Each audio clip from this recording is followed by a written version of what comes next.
Hello class 11th, आपका chapter number 5 laws of motion का topic करते हैं स्प्रिंग फॉर न्यूमेरिकल्स। जो प्रीवियस वीडियो थी उसमें हमने स्प्रिंग फोर्स के बारे में डिस्कस किया था। आज के थोड़े न्यूमेरिकल्स और कुछ कॉन्सेप्ट्स भी देखते हैं। देखिए, एक ये पुली है और ये पुली के साथ एक स्प्रिंग लगा है, इसके साथ m लगा है मास, और दूसरी साइड रखी है आपकी string. This is a spring and this is a string, और इसके साथ मास लगा है आपका 2m का। Find elongation in the spring. Spring के अंदर इलोंगेशन निकालनी है आपको। कैसे निकालेंगे? मैंने आपको बताया था कि जहाँ पर भी आपका स्प्रिंग आ जाए आपको कुछ नहीं करना, उसकी जगह एक स्ट्रिंग बना के कर लो। मैं क्या करती हूँ, इसी चीज़ को स्ट्रिंग बना के सॉल्व करती हूँ। ये वही पुली और ये एक मास और ये एक स्ट्रिंग। देखो, मैंने इस स्प्रिंग को इस स्प्रिंग से चेंज कर दिया। वही मास इसका m और वही 2m। ठीक है, इसका ये नीचे की तरफ जाएगा, इसका एक्सेलरेशन नीचे होगा, इसका वेट लगेगा नीचे 2mg, टेंशन ऊपर की तरफ लगेगी t। यही स्ट्रिंग घूम के गई है तो यहाँ भी टेंशन कितनी होगी t। a से ऊपर जा रहा है, ये नीचे जा रहा है तो a से ऊपर आएगा, इसका मास कितना लगेगा mg। इसके लिए इक्वेशन लिख लें। तो नीचे की तरफ एक्सेलरेशन है तो क्या लिखोगे, 2mg minus t equals to mass into acceleration. Mass कितना है 2m इंटू a। इसका एक्सेलरेशन ऊपर है तो क्या लिखोगे, t minus mg equals to m into a। ये cancel, 2mg minus mg is equals to 2ma plus ma 3ma। m से m कैंसिल, a की वैल्यू आ गई g/3। एक्सेलरेशन कितना आ गया आपके पास, g/3। एक इक्वेशन में पुट कर दें, यहाँ डाल देते हैं t minus mg equals to ma। कितना आ जाएगा, t equals to ma plus mg, t equals to ma। अच्छा, a की वैल्यू कितनी है, g/3, mg/3 प्लस mg। कितना एलसीएम ले लें, 3। कितना आ जाएगा, mg plus 3mg plus mg कितना आ गया, 4mg/3। यहाँ तक आ गया। t is equals to 4mg/3। आपको कुछ नहीं करना। अब टेंशन की जगह आप मान लो FSP, स्प्रिंग फोर्स, बस पूरे टेंशन के लिए सॉल्व करके और t की जगह पुट कर दो FSP। तो FSP is equals to 4mg/3। According to Hooke's law, force क्या होता है कि delta x, what is delta x, net elongation, और यही तो आपको निकालना है। Delta x is equals to 4mg/3। तो डेल्टा x की वैल्यू कितनी आ गई, 4mg/3k, where k is called spring constant and its SI unit is newton per meter. Visible है ना ये आपको? हाँ, बिल्कुल विजिबल है। ठीक है, तो डेल्टा x कितना आ गया आपके पास, 4mg/3k। ठीक है, तो जितने भी आपके स्प्रिंग के क्वेश्चंस आएंगे आपको उसकी जगह क्या चेंज कर लेना है, जस्ट एज्यूम अ स्ट्रिंग। एक स्ट्रिंग मान लो, ये भी मासलेस है और ये स्ट्रिंग्स भी कैसी हैं, मासलेस। सॉल्व कर लीजिए, इसको नोट कर लीजिए वीडियो को पॉज करके। ठीक है, नेक्स्ट क्वेश्चन देखिए। एक और क्वेश्चन कर लेते हैं।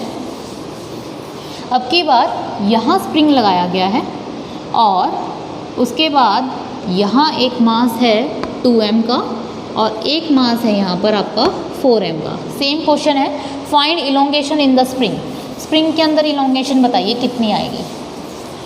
फिर से वही चीज़, मास स्प्रिंग की जगह क्या मान लो, एक स्ट्रिंग मान लो। ठीक है, एक रस्सी बना लेते हैं इसकी जगह, और यही आपकी पुली और ये आपका मास, ये दूसरा मास। इसका मास है 2m और इसका है 4m। इसका एक्सेलरेशन कहाँ होगा, नीचे की तरफ, तो ये लिख दिया मैंने 4mg। टेंशन क्या लगेगी ऊपर, t। यही रस्सी सेम घूम कर गई है तो यहाँ भी कितनी लगेगी, t। और इसका वेट लगेगा 2mg। इसका एक्सेलरेशन नीचे, इसका ऊपर। ये t, तो यहाँ टेंशन कितनी होगी, 2t। और इसकी k की वैल्यू दी हुई है आपको 100 न्यूटन पर मीटर। ठीक है, चलो इसके लिए इक्वेशन बना लेते हैं। एक्सेलरेशन नीचे है तो 4mg minus t equals to mass into acceleration 4ma। इसके लिए लिखेंगे तो क्या लिखेंगे, t minus 2mg equals to 2ma। t से t cancel, 4mg minus 2mg is 2mg equals to 4 और 2 6, 6ma। m से m कैंसिल, 2 3 6, तो a की वैल्यू आ गई आपके पास g/3। एक्सेलरेशन कितना आ गया आपके पास g/3। एक इक्वेशन में पुट कर दीजिए, इक्वेशन में डाल दीजिए इसको, t minus 2mg equals to 2ma। तो यहाँ से कितना आ जाएगा, t equals to 2ma plus 2mg। तो t equals to 2m, a की वैल्यू कितनी है g/3 प्लस 2mg। ठीक है, एलसीएम ले लेते हैं 3 का, कितना आ जाएगा 2mg, 3 2 6, 6mg, 6 और 2 8।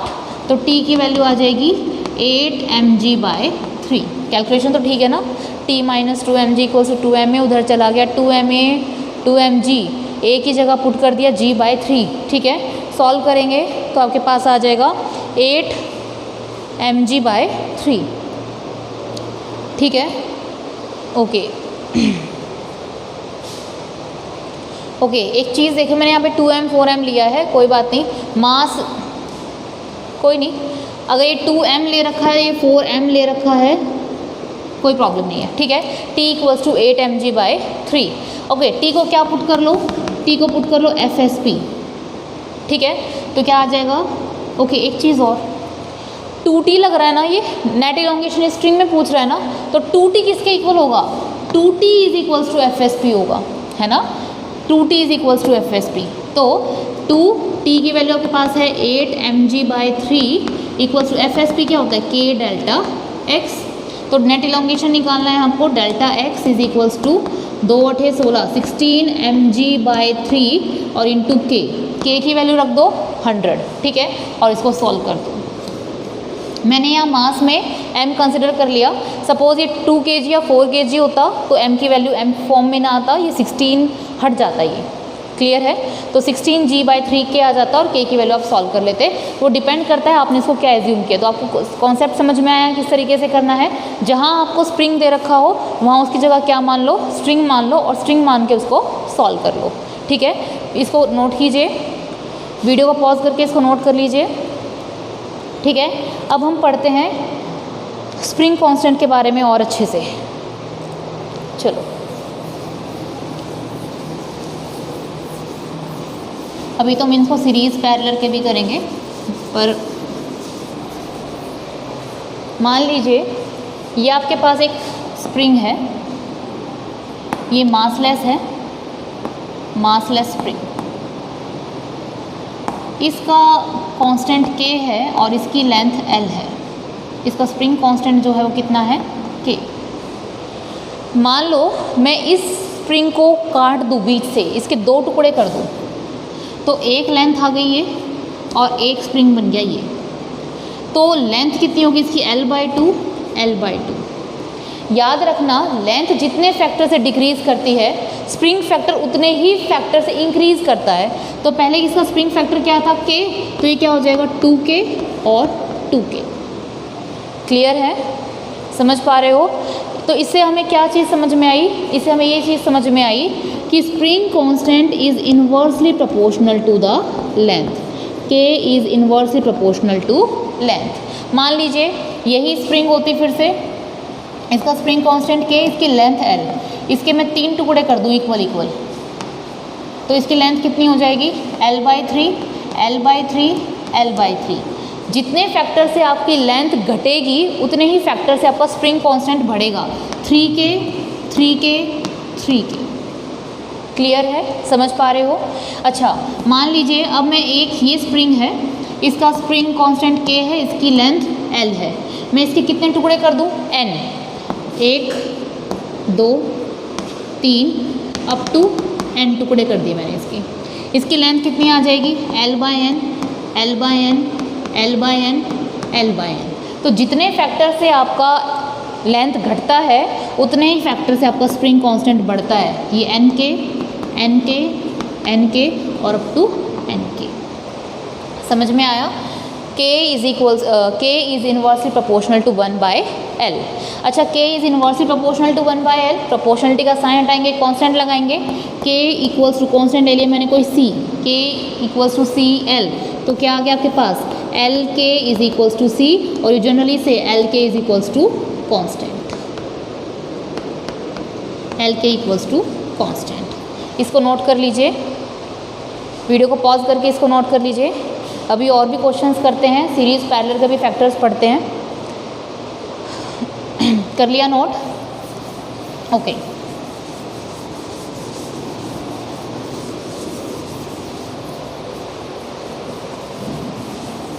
देखिए, मान लीजिए आपके पास एक स्प्रिंग है, इस स्प्रिंग की लेंथ L है, इस स्प्रिंग का स्प्रिंग कांस्टेंट K है।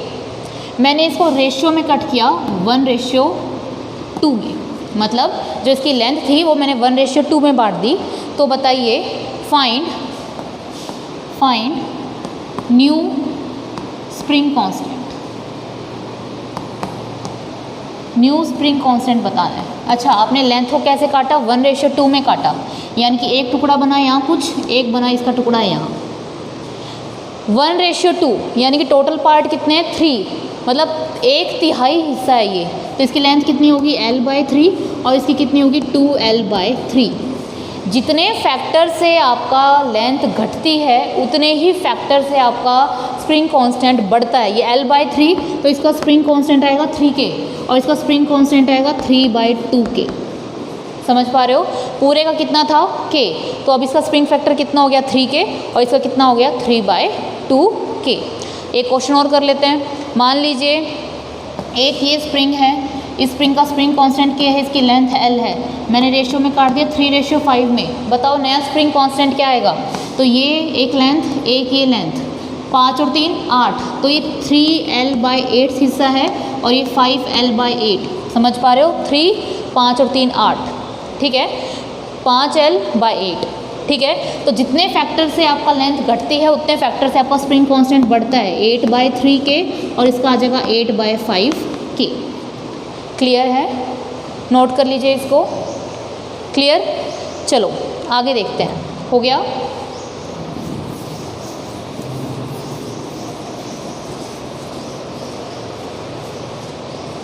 देखो, अगर अब ऐसा हो, एक स्प्रिंग ये रहा, एक स्प्रिंग ये है, इसके साथ आपने एक मास लगा दिया और आपने इस पर फोर्स लगाया। हर एक स्प्रिंग का स्प्रिंग कांस्टेंट अलग होता है, ठीक है। मैंने आपको एक चीज़ बताई थी, स्प्रिंग सेम है तो उस स्प्रिंग के लिए पर्टिकुलर केस की बात करो तो उस स्प्रिंग के लिए स्प्रिंग फोर्स सेम रहेगा, पर हर एक का स्प्रिंग कांस्टेंट क्या होता है? अलग। मान लीजिए इसका स्प्रिंग कांस्टेंट है K1 और इसका स्प्रिंग कांस्टेंट है K2। स्प्रिंग कांस्टेंट क्या शो करता है? Spring constant shows stiffness. Spring constant क्या दिखाता है? स्टिफनेस। जिसका K जितना ज़्यादा होगा वो उतना ही कम खींचता है, वो कम स्ट्रेच होता है।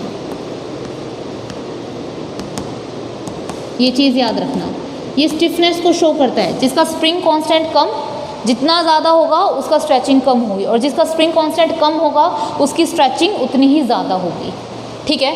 ओके, आपने इसको खींचा, तो बताओ इसको कैसे सॉल्व करेंगे? अब दो स्ट्रिंग्स कैसे लगे हैं आपस में? दो स्प्रिंग लगे हैं आपस में, कैसे लगे हैं? सीरीज़ में।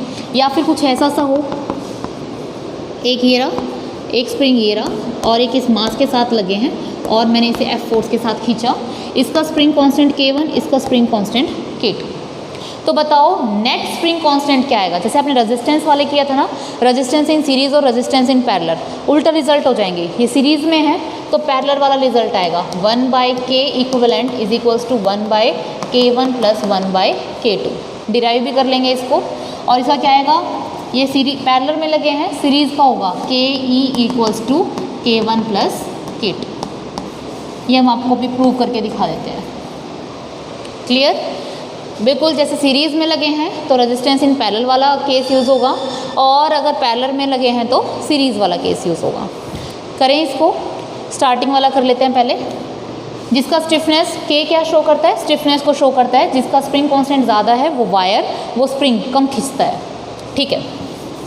आगे देखिए, ये प्रूव करना है हमें। Spring are in series. अच्छा, मान लीजिए ये आपने इसको पकड़ के फोर्स लगा के इसको खींचा, दोनों का स्प्रिंग कांस्टेंट क्या है? अलग अलग है। तो इसका x1, इसका x2। ठीक, x1 x2, और टोटल मान लीजिए हमने इस पूरे सिस्टम का इक्विवेलेंट बना के लिख दिया, एक स्प्रिंग बना दिया, और ये m और ये f, ठीक है, ये k इक्विवेलेंट मान लिया मैंने इसका, k इक्विवेलेंट, और इसकी नेट डिस्प्लेसमेंट मान ली मैंने कितनी, x। अच्छा, आपको ये चीज़ पता है भाई, मान लीजिए अलग अलग स्प्रिंग कांस्टेंट, ये चीज़ मैं आपको बता चुकी हूँ कि अगर स्प्रिंग कांस्टेंट अलग अलग होगा, सॉरी आपका स्प्रिंग कांस्टेंट, हाँ K1 K2 अलग अलग हैं तो दोनों अलग अलग खींचेंगे, ये बात तो सबको क्लियर होगी भाई, वो x1 खींचेगा वो x2 खींचेगा, क्यों, दोनों का स्प्रिंग कांस्टेंट अलग अलग है। देखते हैं किसका ज़्यादा है किसका कम है, जिसका स्प्रिंग कांस्टेंट ज़्यादा होगा वो कम खींचेगा और जिसका कम होगा वो ज़्यादा खींचेगा। इसको कैसे सॉल्व करें, मैं ऐसे लिख सकती हूँ FSP। अच्छा, स्प्रिंग फोर्स तो सबका सेम होगा FSP, क्योंकि एक साथ बंदे, अगर मैं इसको एक स्प्रिंग मान लूँ तो इस पॉइंट पे FSP और इस पॉइंट पे FSP क्या होंगे, सेम। FSP क्या होता है हुक्स लॉ से, FSP is equals to K into X, तो क्या लिखोगे K1 x1 is equals to K2 x2, और इसका मैंने मान लिया K इक्वलेंट इंटू एक्स, के ई इंटू एक्स, ठीक है, यहाँ तक लिख लीजिए आप के ई इंटू एक्स। ठीक, अब क्या करना है आपको, K1 x1 is equals to K2 x2 equals to K E into x, यहाँ तक हो गया, ओके। अब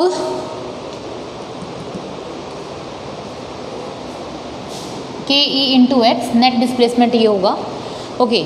एक चीज़ बताओ, अब जब ये हुक्स लॉ लगा रहे हो, माइनस साइन तो आपको कंसिडर नहीं करना है, माइनस साइन को आपको लेने की ज़रूरत नहीं है। नेट डिस्प्लेसमेंट क्या होगा आपका, net x is equals to x1 plus x2। x क्या लिखोगे, x को f क्या लिखोगे इसके लिए, के ई इंटू एक्स, तो x की वैल्यू क्या आ जाएगी, f अपॉन के ई, तो लिख लो f अपॉन के ई। इसके लिए क्या लिखोगे, f अपॉन K1, इसके लिए क्या लिखोगे, f upon K2। f common आके कैंसिल हो जाएगा, 1 by K E is equals to 1 by K1 plus 1 by K2। Clear है यहाँ तक, तो 1 by K E is equals to 1 by K1 plus K2 आ गया एक्सप्रेशन। ये सीरीज़ में जब आपके स्प्रिंग लगे होते हैं तो सीरीज़ में स्प्रिंग्स किसके इक्वल होते हैं, रेजिस्टेंस इन पैरेलल के। चलो अब स्प्रिंग करते हैं इन पैरेलल, इरेज कर दूँ इसको,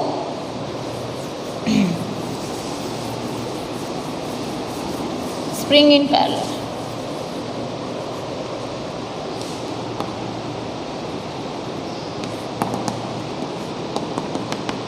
एक स्प्रिंग ये रहा, एक स्प्रिंग ये है, आपने एक मास लगा के और एक फोर्स लगा के इसको खींचा, इसका स्प्रिंग कांस्टेंट K1, इसका स्प्रिंग कांस्टेंट K2।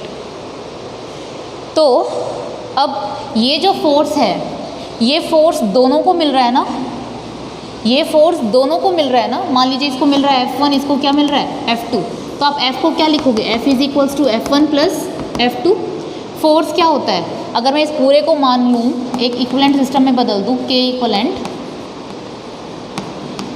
तो क्या लिखोगे आप इसको, नेट डिस्प्लेसमेंट मान ली कितनी है x, तो क्या लिखोगे F is equals to K E into x. अगर ये x खींचेगा तो ये भी x खींचेगा और ये भी कितना खींचेगा x, ठीक है, तो क्या लिखोगे K1x और K2x, x कॉमन आके कैंसिल, K इक्विवेलेंट कितना आ गया K1 प्लस K2। जब आपके स्प्रिंग्स पैरेलल में होंगे तो जो नेट इक्विवेलेंट क्या आएगा, K equals to K1 plus K2। अच्छा, ऐसे बहुत सारे लगे हों तो K1 plus K2 plus K3 up to Kn, note कर लीजिए इसको, ठीक है। एक क्वेश्चन कर लेते हैं,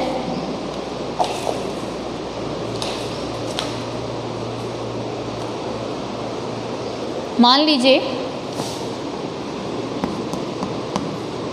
एक स्प्रिंग है आपके पास, इसकी लेंथ L है, इसका स्प्रिंग कांस्टेंट K है, आपने इन दोनों टुकड़ों को इक्वल इक्वल काट के और इनको पैरेलल में जोड़ दिया, तो बताओ नेट स्प्रिंग कांस्टेंट क्या आएगा। दो इक्वल इक्वल पार्ट में तोड़ा, इसमें और इसमें इक्वल इक्वल में तोड़ा, तो L कितनी थी L/2, इसकी कितनी हो जाएगी L/2। जितने फैक्टर से लेंथ घटती है स्प्रिंग फैक्टर, उतने ही फैक्टर से बढ़ जाता है, तो इसका कितना हो गया 2K और इसका 2K। अब इन दोनों स्प्रिंग्स को आपने क्या कर दिया, पैरेलल में जोड़ दिया, एक यूँ जोड़ दिया और एक यूँ जोड़ दिया, इसका 2K, इसका 2K।